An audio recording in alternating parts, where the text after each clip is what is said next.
ఏపీలో రిజల్ట్స్ వచ్చిన దగ్గర నుంచి ఈవీఎంల పైన అయితే డిస్కషన్ హెవీగా జరుగుతుంది.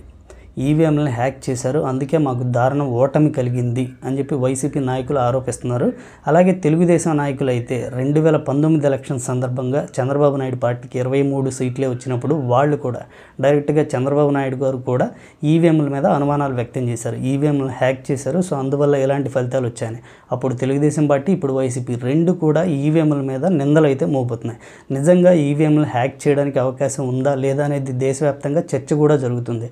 అయితే ఈవీఎంలు హ్యాక్ చేయొచ్చు అనేది సైంటిఫిక్గా ఇప్పటివరకు అయితే ఎవరు ప్రూవ్ చేయలేదు. అయితే ఈవీఎంల టాపిక్ ఇవాళ డిస్కషన్గా మారింది. కారణం ఎలన్ మస్క్ దీని గురించి ఒక ట్వీట్ చేయడమే.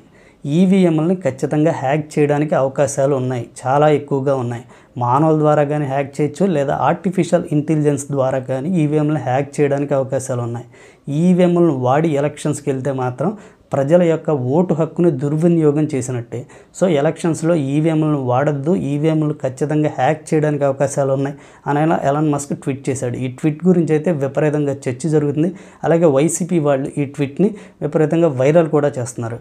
ఎందుకంటే ఖచ్చితంగా వీళ్ళు ఆరోపణలు చేస్తున్నారు, ఈవీఎంలు ట్యాంపరింగ్ వల్లే ఖచ్చితంగా మాకు ఈ ఓటమి జరిగింది అని.